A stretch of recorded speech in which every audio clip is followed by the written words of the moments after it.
All right, I think I am locked and loaded. Boy, does it feel good to be back behind the microphone. What's going on, barbecue freaks, geeks, nerds, connoisseurs, all that? Um, Marcus here. It's your favorite barbecue brother, uncle, nephew, cousin, acquaintance, comrade, or total random stranger. Guys, if you're new to the meet and greet community, welcome. First off, right off the bat, this is a podcast. So if you find yourself being an impatient person, I understand. Patience is a virtue, but understand this is a podcast, okay? Whatever that means to you, just know that this is a long form podcast from a dude who has dedicated his life to learning and now teaching barbecue. So that's first. Second, as you probably saw in the title, this is the last pod of the season, guys. This is the last one. And of course, we'll talk about it. I'm going to break it down and do all that stuff. I'll talk about it more in depth later, but we got some topics to cover. If it's not your first time here, then you know this is my phone. This is where my notes are. I am not a notes-oriented guy. So if you see me looking at my phone lost, just know I'm trying to climb my way through a lot of notes just to keep us on track. And then over here to my right, I have my audio, and then I have a big visual setup in front of me. So I'm managing some things, but bear with me. Without further ado, let's jump into this thing. So let me see what I have first, because guys, I'll tell you this. I don't know what it is, but something feels big about this summer. I don't know why. I mean, that's just not me. I'm not just saying that as a dude who runs a barbecue YouTube channel. I'm saying that, like, if we can put all the formalities to the side, if you don't know me, let's just act like you and I are at a cigar lounge. We just happen to sit by each other and we're shooting a breeze. Okay, I hope that's the vibe. If you're not new here, then we already know each other. So to the new people, let's just vibe out for a second and hear me out. Okay, formalities aside, I feel in my soul like something special about 2026. I got my teeth kicked in 2025, just in life. Like, as a man trying to, do life. 2025 was difficult. I have a video on that. That's not a shameless plug. I'm just saying, if you want more details, you can go back, find it. I did a podcast on it. And I don't have that same feeling that I had in 2025. I don't have that. What am I saying? This time last year, I felt not well about the grand scheme of life. This time, I'm feeling pretty good. And so my point here, family, is I just want to tell you, separate from barbecue, I know life gets hard. Man, I'm telling you, I know life is hard. And especially as dudes, which most of my viewers are male, so especially as dudes, like, most of us that I've found is we have this weird thing that's innate in us where we have this intrinsic desire to get closer to our capacity. Maybe it's like a potential thing. What I mean is, like, inside we know there's another level, maybe there's another gear. We conceptualize it, we understand it's there. And then if we're not either hitting that or scratching the surface of that, things start to unwind on the inside of us.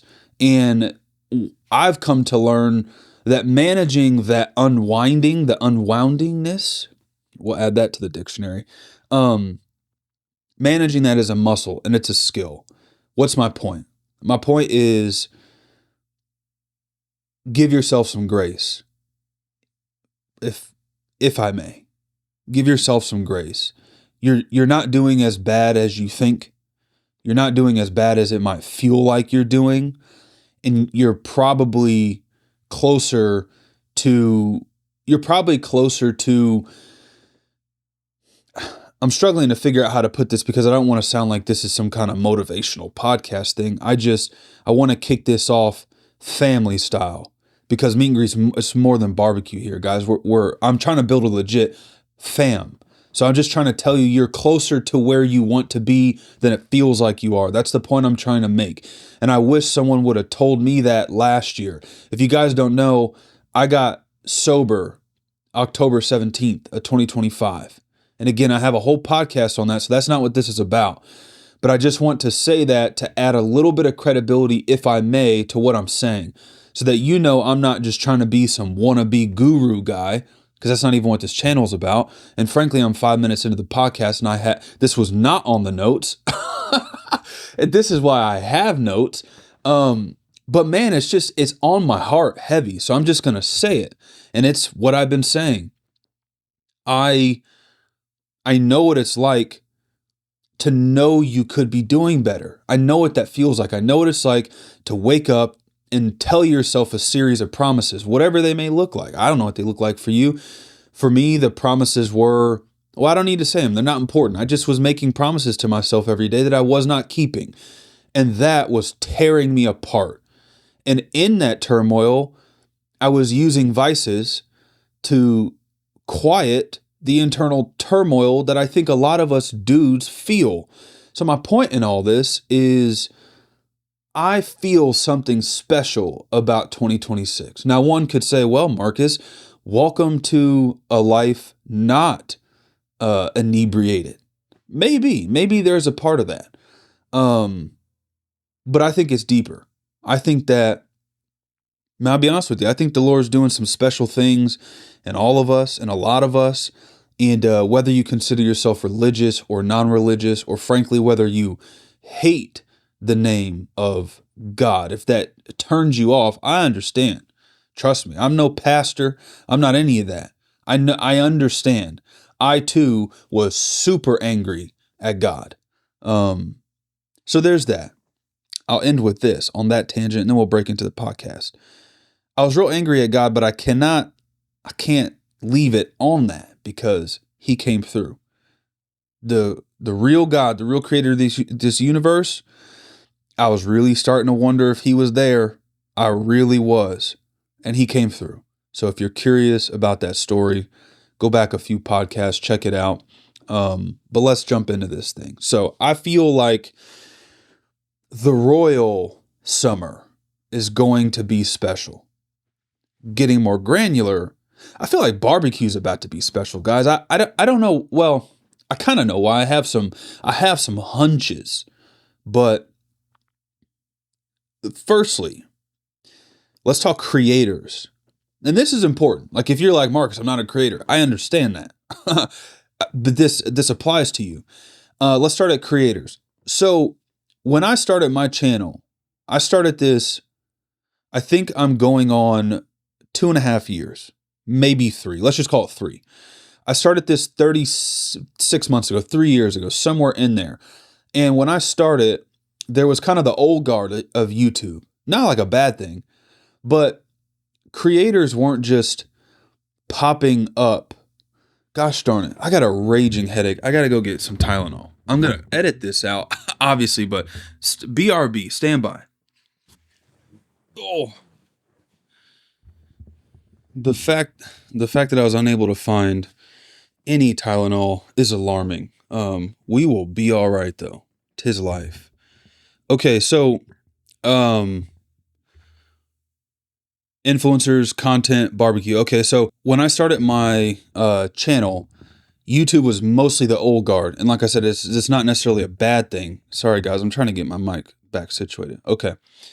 That wasn't necessarily a bad thing. It wasn't a bad thing. I'm just saying, like, you know, the OGs, the Malcolm Reeds and all those guys, that's kind of where barbecue YouTube was. And over the last 3 years, there's just been an explosion of, it feels like, at least, there's been an explosion of folks hitting the YouTube marketplace to talk about barbecue.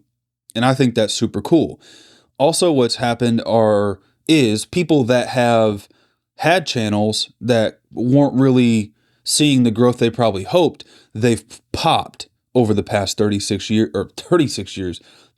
months.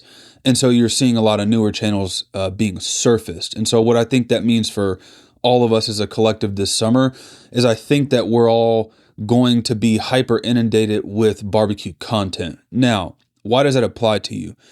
because I just want to set the precedent in the groundwork that I think this summer is going to be a culmination of barbecue content creators, myself included, spending the past 1 to 2 years, maybe potentially a little longer, honing not only the craft, but honing the art of producing a YouTube video. It's a beast. It's a beast, at least for me. It's not easy. I could do it easier, but at this stage in the channel where I'm at, I think with how I like to create, how I like to teach, there is no going back to iPhones and shotgun camera mounted microphones. So for me, and I think others, we kind of found our groove. We know what's working. We like our equipment. We've been learning, barbecue publicly and learning and or teaching. And now it's a full tilt this summer. And I think that tilt is going to point right at you guys. And so I want to make it known that in my opinion, I think this is going to be a big summer for barbecue, both for creators talking about it, festivals, barbecue restaurants. I don't know. I just feel it. Now, let's move deeper into the topic at hand. How long are we in? We're in 12 minutes, and some of that was me foraging for some headache relief. Sorry, guys. Bear with me. It's a long form podcast. I have a lot here. And what's important to me is that I keep this one fairly concise, and I just move us through what I'm doing. I think that's most of what this podcast is about.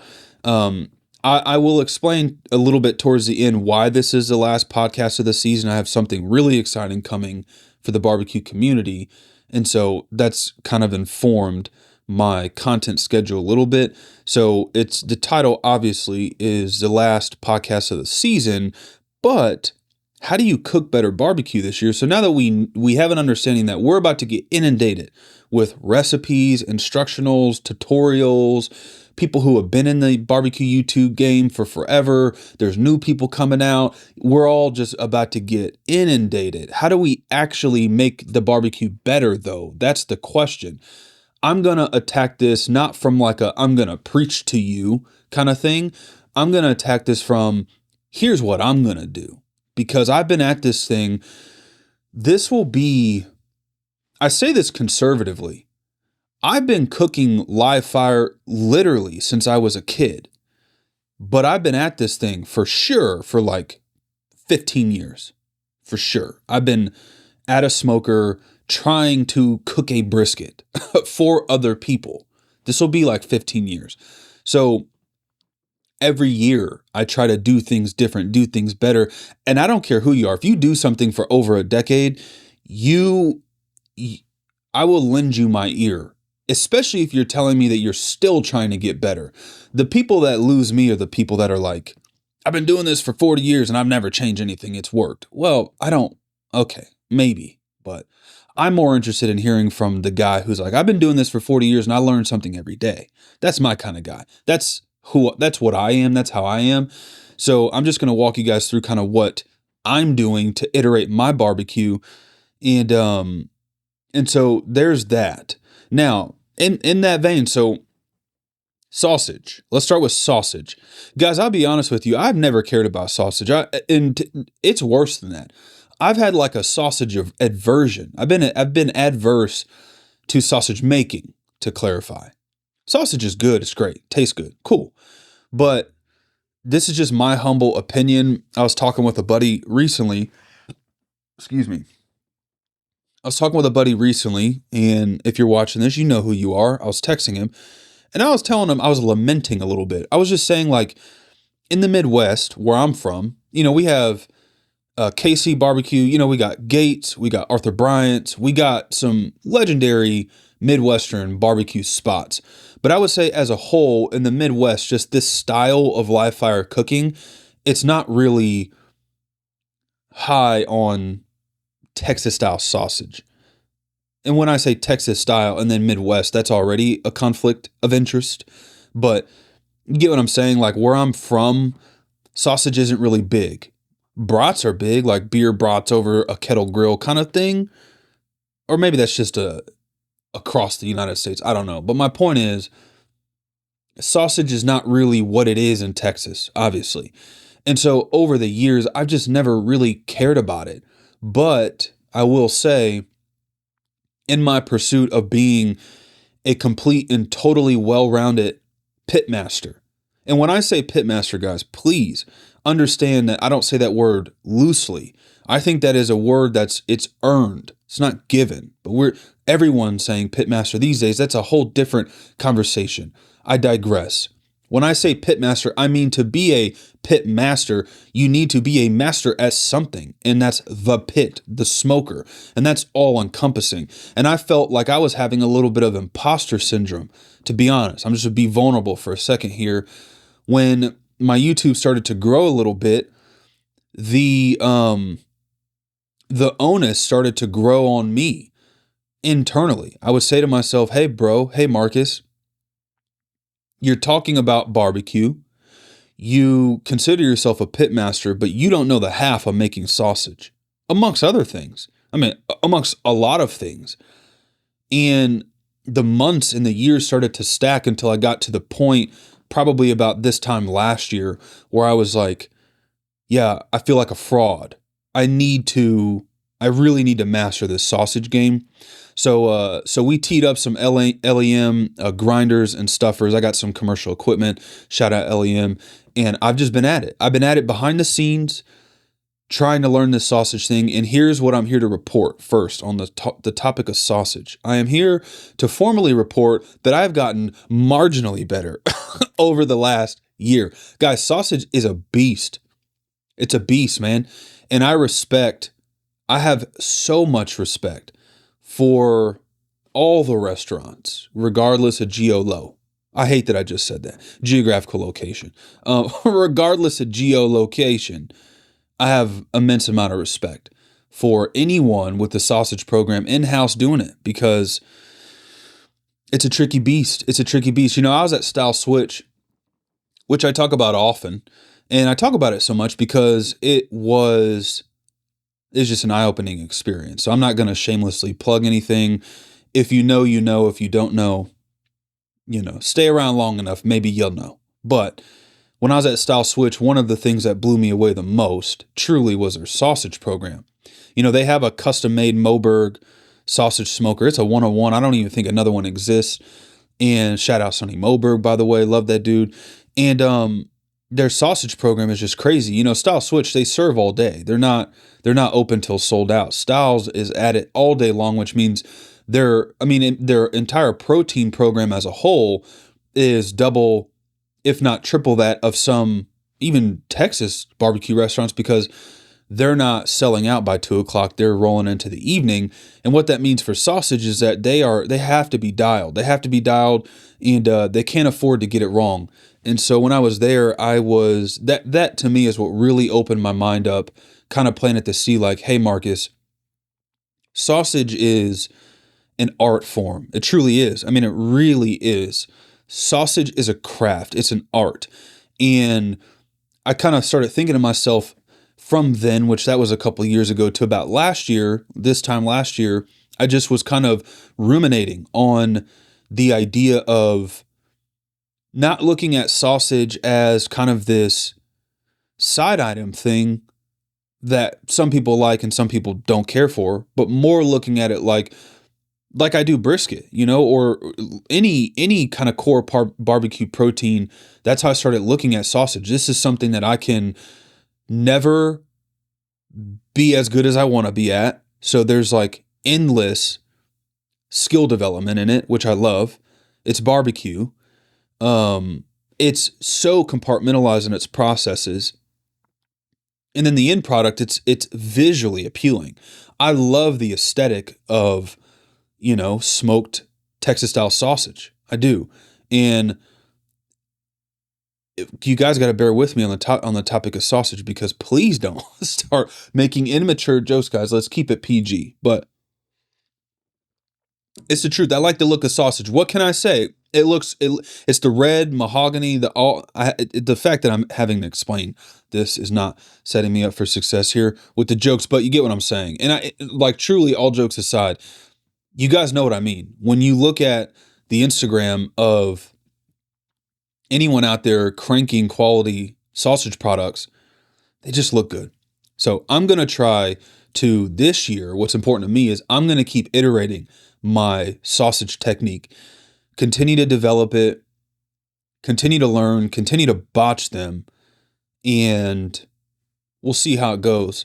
Last year, I think the biggest batch of sausage I made was a 50-pound batch, and that was for a private event that I did. I was serving, I don't know how many people were there, over 100 for sure. And I did that, and I think by the end, that was in July. So by that time in the year, I felt pretty good. I was rocking and rolling. I was stuffing them, casing them, doing all the good stuff, and it was feeling right. Did I say stuffing and casing? I think that's one and the same. I was stuffing the sausage with the casings, obviously, and everything was just flowing right. And then about towards the end of July, I didn't make another batch of sausage. And so I need to start making it again. So there's that. Brisket testing. So here's where I'm going to start to do some more stuff. And this is going to be behind the scenes. I'm not making videos on all the stuff I'm talking about. So just know that a lot of what I'm talking about are going to be off camera things. This is what I've been doing for the past however many years, and this is the only way that I've known how to get better at barbecue, is just to pick things within certain seasons that I'm going to focus on and try to put my blinders on and not start chasing shiny objects, which ties back into what I was just saying about all the YouTube videos. I think this adds more clarity. It's like, it's important to know that we're about to get super inundated, because to get better at barbecue, you can't start chasing shiny objects. So you're going to have to pick or choose. But I'll talk about that here in a second. Back to brisket. It's been years, guys, since I have done a butcher paper brisket. It's literally been years. And once I kind of latched on to just cooking them straight, unencumbered by foil or butcher paper, I just really liked that. It was easier. I found my briskets were cooking faster. I don't know if that's the norm, but I found that not wrapping my briskets, they were cooking faster. I was getting better color, better bark render, or better fat render, better bark color. And it just seemed to be a better product to me. So I latched onto that, and I haven't really deviated, which again goes back to multiple podcasts ago that I did, titled, I think, Why Your Barbecue Doesn't Taste Like the Restaurants. And that's because the restaurants are doing the same thing over and over and over at this immense volume and scale. That's part of the reason how their quality is so good, apart from other things that we touch on in that podcast. But to tie it back in, I practice what I preach, guys. I latch on to something. I try not to deviate. So you just watch me in real time for 2 years run almost the same play, because I make barbecue and YouTube content, but also first and foremost, I make barbecue, period, first and foremost. So I need to be dialed at every step of the way personally. And that means that I need to practice what I preach. And I did that for me. That's for me. You guys learn how you want. But for me, I need to add volume to something before I can form a real thorough opinion. So that was like 18 to 24 months of me running the same play, brisket after brisket, with a couple one-offs. Now, some things are worth going back to see either why you left that or why you need to go back to it and stay there. And that's about where I'm at with the my brisket method now. I'm kind of wondering, like, okay, I've learned a lot, even just the last 2 years. I say 2 years because I released my brisket masterclass 2 years ago. From year like 0 to, let's just say, 13, if we're using a 15-year time horizon. From year 0 to 13 was me just all out learning everything I could about barbecue. No real YouTube channel. Well, no YouTube channel at all. Nothing really, right? And then I dropped the brisket masterclass. That video was a culmination of everything I have learned, or I had learned up to that point, and I dumped it into a video. Okay, well, that was 2 years ago. I would argue in just 24 months, I would argue what I have learned about barbecue and brisket almost rivals the previous 13 years, which is crazy to say, but it rivals it because I have all of that knowledge that I gained up to then. I'm doing a lot of hand gestures to try to convey the message of what I'm saying. But what I'm trying to say is that over the past 2 years, I have learned a lot, surprisingly, in 2 years because I'm able to work off of the current knowledge base. That's the point I'm trying to make. And in that, I have started to wonder, should I go back and explore the butcher paper brisket? Because here's my thing, guys. I never want to anchor to one thing for too long, just on the basis of it's working for me. Because what if something gets me 10% better? It's worth trying. And so now what I've been wondering is like, man, maybe I need to go back to the butcher paper brisket and start testing things within that. Like, for example, what I learned in my first kind of chunk of barbecue, just kind of on my own, playing around with this thing, is I found personally that when I would wrap my brisket in butcher paper prior to the stall, when it hit the stall, it would pump out a bunch of moisture. That moisture would wash my bark out on the service block when it came time to serve my brisket. I found that. And so I started preaching to myself first, okay, well, start wrapping your briskets after the stall so that it pumps out that moisture and not in the butcher paper. And then once I started a YouTube channel, I started to teach that because that's what I learned myself. Well, now I'm starting to wonder, is that even right? Because I've learned how to set better bark in different ways earlier on, faster. I've learned how to manipulate bark formation. I've learned things in just the past 2 years that I didn't even have then. So now what I'm going to learn and teach myself this year are some additional things inside of brisket when it comes to butcher paper. So that's a small thing that I'm going to practice on my own off camera. And then of course, whatever I find, I'll bring to you guys. So that's another example. And then lastly, something that I personally am going to do this summer for me is more proteins, guys. I have found that I get really lost in doing the core barbecue staples, and not so much on the channel. I mean, like off the channel, just when I'm cooking for other people or when I'm doing, events or whatever. It's kind of just the core barbecue staples. And I have found over the years that I would really like to add more proteins into my arsenal, into my repertoire, because I do a lot of cooking in the kitchen cooking. I've actually been cooking just as long, if not longer, than I've been barbecuing. And I cook a lot of unique foods separate from barbecue. But it seems like the second I go to my smoker, I just kind of fall into the same things. So this summer, I really want to bring a lot of what I do in the kitchen out of the kitchen into live fire cooking. So that looks like, pork, chicken, turkey, lamb, different cuts of beef, all that stuff. I just want to do more of that. And so I will. I want to get better at all forms of live fire cooking. So there's that. I got more for you here later in the podcast about some practical tips, I think I'll call them, pertaining directly to the barbecue itself, but just broad strokes.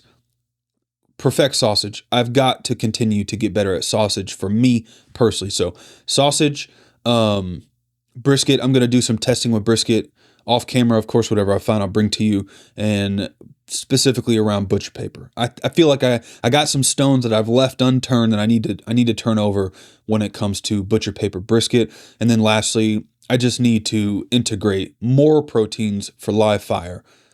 That excites me and I want to do it. Okay, let us progress. So this is a subtopic here. It's kind of a one-off topic. It's not tiered. It's just one core topic. We'll touch on it, move off. It's not being so hard on myself this year. I think what's going to be important to me for overall enjoyment in this craft is I have got to not be so hard on myself, guys. It's nearly debilitating sometimes. And then when you run a YouTube channel, and I'm not even big, like I could only imagine for the bigger channels out there that do cook for the public, I could only imagine the added stress, because I feel it, the added stress of needing to maintain the inherent quality that people are expecting. And this ties back into what I was talking about just in the opening about your internal, what's the word? Well, what word did I use? Your internal, the potential. You know the potential you have, and you know where you want to be. And then when you're not hitting that, or you're not butting up against that, it causes internal conflict. It's the same way for me with barbecue. When I cook for other people and the quality just isn't there, I'm not so much embarrassed that the quality isn't there. I'm pissed. That's what I am at myself. I get angry. I get frustrated. I get annoyed. It really bothers me. Like, it deeply bothers me when my quality isn't there. But something I learned last year, not so much barbecue related in practice, like not in the act of barbecue learning, but I learned in the ethos of barbecue. And that was, and now I'm speaking to myself. This is what I said to myself. I was like, bro, Marcus, you gotta take a chill, dude. You have got to chill out. You don't run a top 50, whatever, Texas barbecue restaurant. You don't run a restaurant at all. You are a hobbyist turn obsessive, who then turned barbecue into your livelihood. I do this full time, but chill out. Like, your barbecue is good. And my problem is that I measure my barbecue up against literally Aaron Franklin, or name the restaurant. That's where I measure. And I'm not saying that that's inherently wrong, because I think you will continue to get better if you're comparing yourself to the best of the best. However, comparison is a thief of joy. That's a fact. We're all adults and old enough to have seen that in our own life. Comparison is a thief of joy, because comparison is the gateway to jealousy. And dang, that was fire. That was so fire. Man, yeah, that's a fact. All joking aside, that has been so true in my life. Comparison is the gateway to jealousy. And so I need to stop comparing, stop getting bent out of shape when my brisket's just a little more dry than I'd like, or my ribs, or whatever, name the thing. And then what I'm going to do this year is I'm just going to say, you know what? Here's the reality. I teach people how to barbecue. I teach myself how to barbecue. I like barbecue.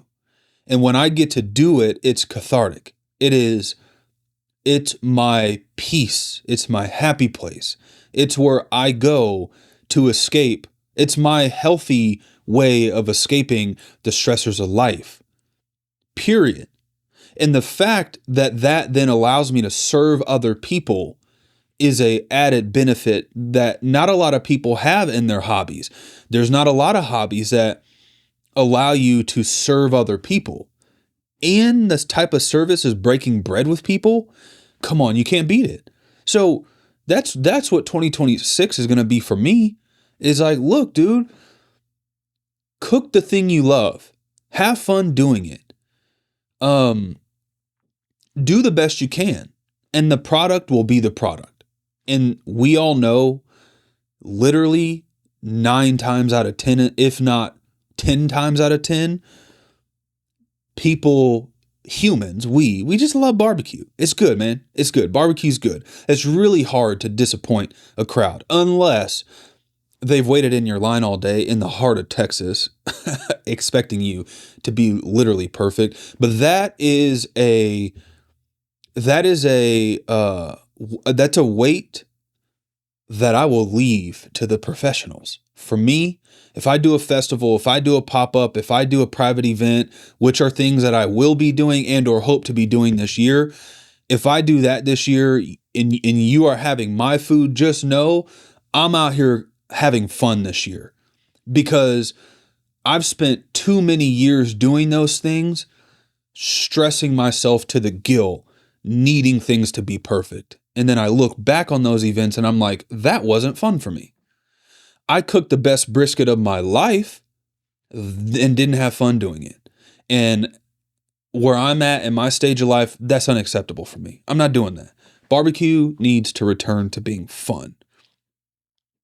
All right. Let's go practical advice, how to actually get better this summer.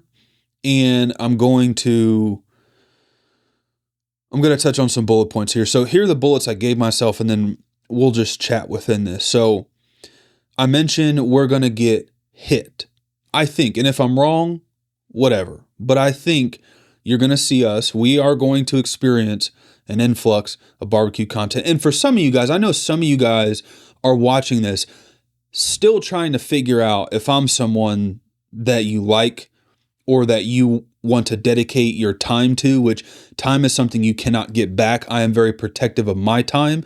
And so I understand and I respect your time. So I understand that some of you guys are watching this. You might be watching me for the first time, still trying to form your opinions. Excuse me. Your opinions on me. So I want to say to you guys, when I say I think we're going to get inundated with barbecue, some of you guys are watching this and thinking, well, duh, dude, it doesn't take a freaking genius to know that. I get that. What I'm trying to say is that I think it's going to be at a level we've not seen. Obviously, every summer, barbecue kicks up around the United States, obviously. And with that, more content will happen. But I don't think we are prepared for the amount of content that's about to happen. So that's the last time I'll say that. But in that, new videos means new methods. New methods means new tricks. New videos means new gears. And new videos means new ideas. New. But nothing's really new under the sun, guys. Nothing's really new under the sun. I mean, we see some things sometimes that are new. But I want us to just anchor into the fact that this summer, when it rolls around, and I'm going to get real practical and then we're going to move off of it, more tactical. You're going to have a choice, guys. You can either do all the experiment stuff, the new trick, the new method. Some creator is going to have a title and thumbnail packaged in a way that's going to make you feel like they're doing something you've never seen. And therefore, it's going to create this dichotomy of like, man, I've never seen that. This is new. I don't want to miss out, like a FOMO feeling, because that's their job. And they're not wrong for that. A good creator knows how to package a video. What I want you to know, and this goes for my videos too, this is for everyone, because to be honest with you guys, I care more about you as the viewer than I do as the creators.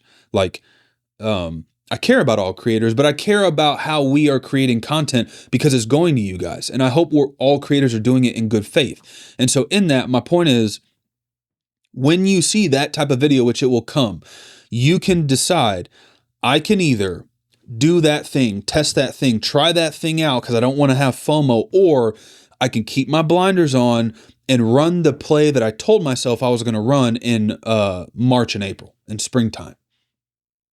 And I'm guilty of that. What I'm saying, guys, what I mean is, and I'll just make this about me. I'll stop making it about you. I'll make it about me. Example. I go into the summer with a real plan. We're talking through it. I literally am talking through it. I go in with a real plan. And then what happens is I have some idea or I see a video surface and I'm like, oh my gosh, I got to do that. I don't want to miss out. Like, I got to go try that. I got to do that. And then I go spend the time in doing that. And then I get done with it and I'm like, okay, I didn't need to do that. What I could have done is take that same time, money, and resource and put it into the thing I told myself I was going to do, which for me this year is sausage, extra proteins, and butcher paper testing, brisket. That's what I told myself. And in previous years, I find myself getting all left on things. So what is practical about what I'm saying? It's exactly what I'm saying. Etch out your play. Commit to the play. Understand that to get better at barbecue takes time, repetition, and money. It takes money. So you don't need me to tell you to spend your money wisely. I'm just saying, understand we can't do it all. And that is something that I struggle with. I want to do it all. I want to do it all. All right. So there's that. Reps matter. We talked through that. Getting better at barbecue takes reps, not tricks. That was my outro. And then believe in your cooker, guys. Believe in your cooker. So this is number 2. First is let's not chase shiny objects to the best of our ability. And then the second practical thing we could do is believe in your cooker. What I mean by that is I have cooked some of my best barbecue on some of the cheapest, crappiest by the world's standards, crappiest smokers. Some of my best barbecue has come off of a $200 rusted out charbroil offset smoker. Trust the apparatus you have. Not everyone can afford to buy the next newest thing. I get that because I find myself doing this. It's very easy to go on to Instagram, let's say, and look at all the pit builders and all the fancy, sexy backyard smokers and all that. It's just easy to do that and then convince yourself like, man, I need that in order to take my barbecue to the next level. To that I say, you don't. You really don't. You just don't. And I'm talking to you just as much as I'm talking to myself. Because, well, I won't even get into it. Just know, trust the smoker you have. Learn the smoker you have, or smokers, whatever your setup is. Trust it, believe in it, and just don't get lost in what I just said. Learn fire management on your smoker. Learn airflow. Learn the convection. Learn what it wants, what it needs. Hey, maybe this year, maybe 2026 isn't the year you pull the trigger on that new backyard smoker. Maybe it's not. Maybe it's the year you take half of the money you would spend, put it into protein and fuel, and then take the other half of the money and just stick it right back on into that bank account. Maybe that's what it is. Or maybe this year is the year you don't stroke that check to buy that new Traeger or that new offset, and you take that money and you go do a class. Maybe you go out and you do a class and you invest in yourself. I just want it to be said, because some of you guys might be thinking like, Marcus, we don't need you to tell us this. We know this. We're grown adults. And I understand that. But just know that I get inundated with questions all the time because I run a public facing YouTube channel. And you would be surprised at the amount of people that message me and ask me, do I need this smoker? And then they send me a link to it. And I'm like, brother, that's $6,000. What do you mean, do you need it? Do you need to? I mean, sometimes I wonder, do you even, like, what could you do with $6,000 or $5,000 or $4,000? Like, you already have something. Just roll with it. Take that money, put it into protein and fuel and reps. Get better. That's what I'm saying. Okay. So there's that, guys. If I had to tie a bow on the how do we get better with barbecue, I don't think I could. I just brain dumped all of that. And here's what's cool about this podcast. I'm going to leave you with that. Well, I don't know how to sort through that. I have no idea. I'm going to leave that task to you. You got to sort through that. I don't know. Apply that to yourself, how that helps. Now let me round out with this. So I got the content change coming, and this is big. This is what was important that I was talking about at the beginning. Let me look at my notes and see how I want to deliver this. So I started out this year, doing 2 videos a week. I do an instructional or recipe and a podcast. I did that for about 4 weeks, and that was just impossible. So then the next month, which would have been last month, I dropped the podcast off and I was just pumping out just core videos every week. And then I was like, okay, that's not sustainable because of all the other stuff I have to do. Again, guys, I'm a one-stop shop. I plan, I do the ideation, the planning, the rough outlines, the filming, the editing, the color grading, the post-production, the sound design, the audio, all of it. And that I have come to learn is just so much work. Not to mention I'm trying to grow the business itself. So I got co-packers and rubs and all the stuff. And so what that means for content this year is the reason why this is the last podcast is because I'm about to freaking lock in, guys. I am about to just, I don't want to say this. Now I'm getting all excited. Look at me. I don't want to say this and oversell and what's the saying? Overpromise, underdeliver. I don't want to do that. I'm just going to tell you though where I feel in my heart. I think my best content is yet to come.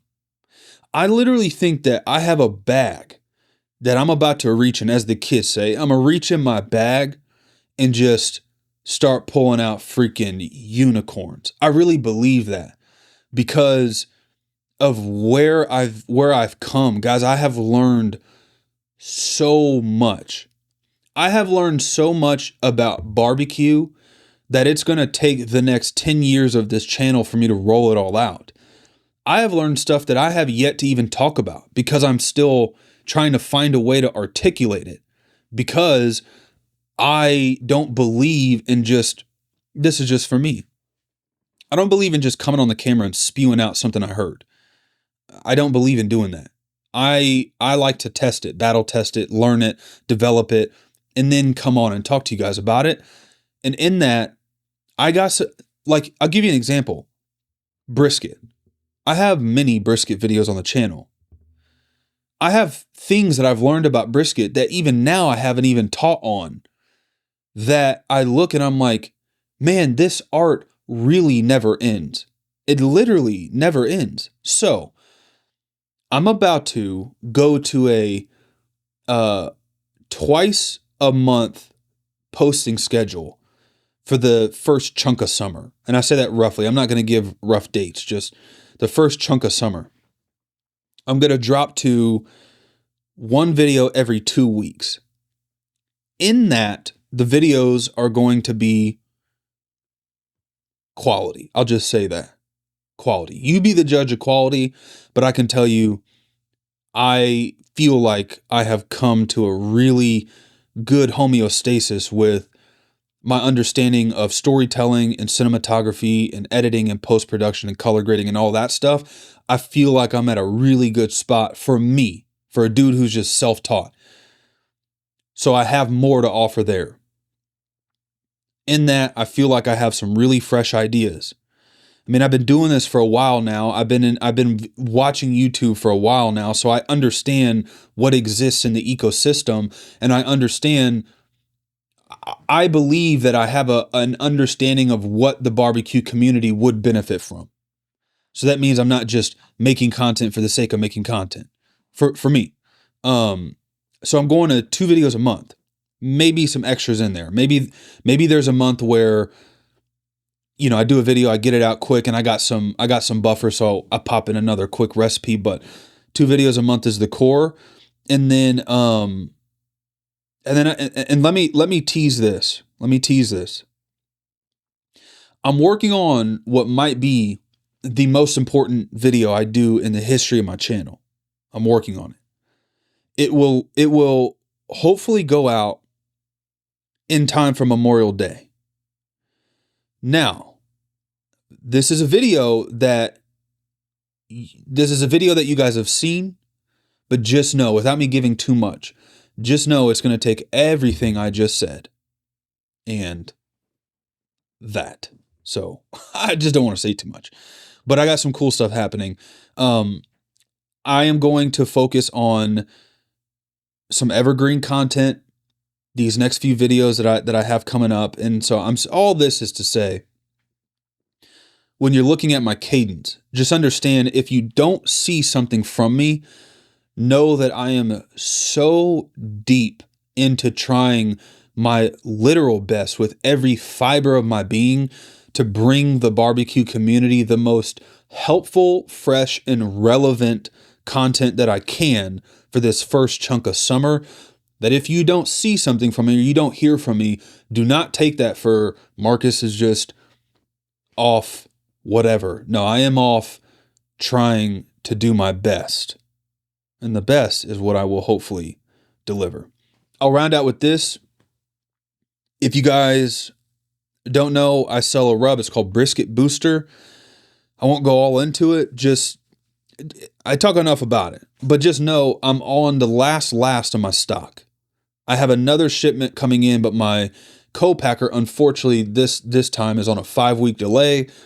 I messed up some things with supply chain, so I'm a little bit delayed. So I've been a little stressed out, just slightly, because I'm like, oh shoot, I don't want to run out of this and have to mark it as sold out. But I was able to get it figured out, and so my timing should be right. But I'm telling you this because the last stock of Brisket Booster that I have, I got 50 cases left, which is not a lot, and I'm going to put in the description a link for you to just drop your email into if you want to receive. I'm going to push out a specific discount for Brisket Booster to clear that inventory out. If you want that discount, drop your email. Now, if you want the discount and you've bought Brisket Booster, you will be included in the email. And then the last update that I have in regards to that is some good news.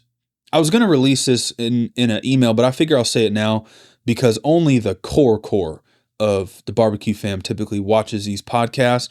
Your boy Frisbee jumped through every hurdle, hoop, and loop to get on Amazon.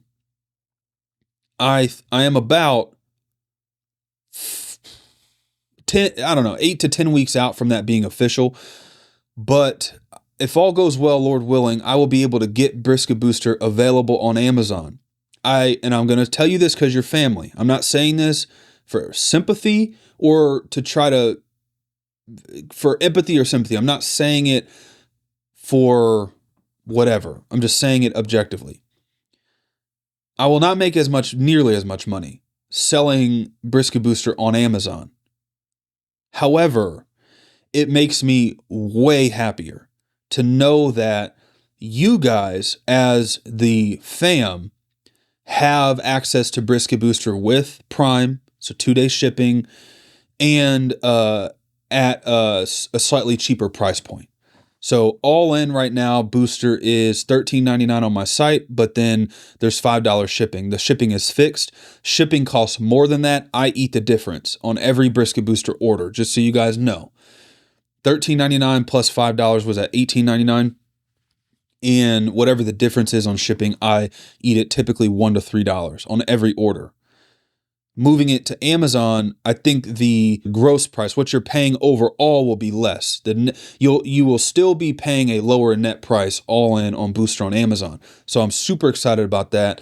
And from there, I think I'm going to turn my site into more of a wholesale/bulk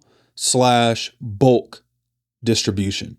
I've gotten asked more times than I can count, how do I buy Brisket Booster in bulk? So website, I think, will be for bulk. Amazon will be for singles, doubles, triplets, little one-offs, and we'll have a good ecosystem. But again, if you want the discount, drop your email. I'll send that out at some point. And that's it, guys. That's all I got. 1 hour in, I told myself, keep it under an hour. We are under an hour. And yeah, I love you guys to death. Hope this was helpful. Super, super fun summer ahead for all of us. And this is the last pod of the season. So I will see you guys back in 2 weeks with whatever video I got going on. And I love you guys to death. Thank you for all the support. As always, Big Frizz, meet and greet, over and out.